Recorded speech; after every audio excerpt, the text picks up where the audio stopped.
নমস্কাৰ ষ্টুডিঅ'ত মই জিতেনে লৈ আহিছোঁ আপোনালোকৰ বাবে এক বিশেষ খবৰ। ৰঙিয়াত মডাৰ্ণ ইংলিছ স্কুলৰ 33 সংখ্যক প্ৰতিষ্ঠা দিৱস উদযাপন।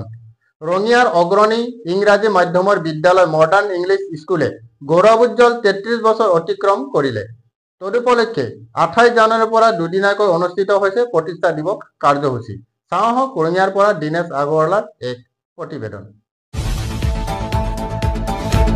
ৰঙিয়াৰ অগ্ৰণী ইংৰাজী মাধ্যমৰ বিদ্যালয় মডাৰ্ণ ইংলিছ স্কুলে গৌৰৱোজ্জ্বল 33 বছৰ অতিক্ৰম কৰিলে। তদুপলক্ষে 28 জানুৱাৰীৰ পৰা দুদিনীয়াকৈ অনুষ্ঠিত হৈছে প্ৰতিষ্ঠা দিৱসৰ কাৰ্যসূচী।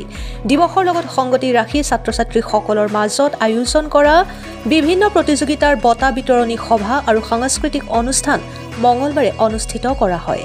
আনহাতে ৰাতিপুৱা পতাকা উত্তোলনেৰে দ্বিতীয় দিনৰ কাৰ্যসূচীৰ শুভাৰম্ভ কৰা হয়। ইয়াৰ পিছত স্মৃতি তৰ্পণ, বন্তি প্ৰজ্বলন আৰু প্ৰাচীৰ পত্ৰিকা উন্মোচন আদি কাৰ্যসূচীৰ অন্তত মুকলি সভা আৰু সাংস্কৃতিক কাৰ্যসূচীৰ আয়োজন কৰে।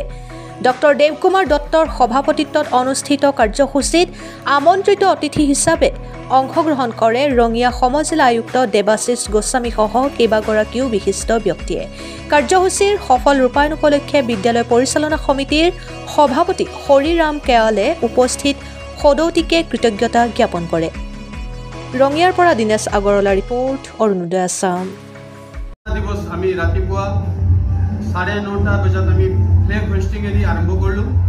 তাৰপিছত আমাৰ ষ্টুডেণ্টে এছেম্বলি প্ৰেয়াৰ কৰিলে আৰু তাৰপিছত আমাৰ বিভিন্ন ক্লাছৰ ল'ৰা ছোৱালীয়ে নিজৰ প্ৰতিভা সংগীত নৃত্য ইত্যাদি প্ৰদৰ্শিত কৰিলে আৰু আমি সুখী হৈছোঁ যে আমাৰ এই প্ৰগ্ৰামত SDO চিভিল আমাৰ district commissioner Debashish Goswami sir আহিছে।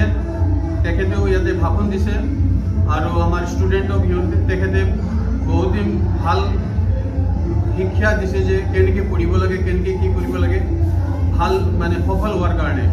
তাৰপিছত আমাৰ SDC sir Debashish Borthakur sir আহি প্লান্টেশ্যনৰ প্ৰগ্ৰামত ভাগ লৈছে আৰু আমি সুখী হৈছোঁ যে আমাৰ আমন্ত্ৰিত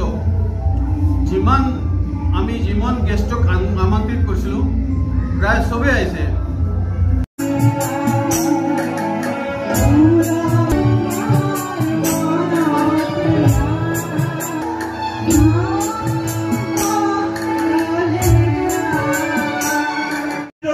ছাত্ৰ ছাত্ৰী যি ধৰণে গীত মাত নৃত্য পৰিৱেশন কৰিছে, তেওঁলোকৰ মন মগজুত তেনেধৰণৰ নান্দনিক চিন্তা চৰ্চা পৰিস্ফুট কৰাৰ বাবে এই অনুষ্ঠানত চিন্তা কৰা হৈছে, প্ৰয়াস কৰা হৈছে, অপুৰুষাৰ্থ চেষ্টা কৰা হৈছে।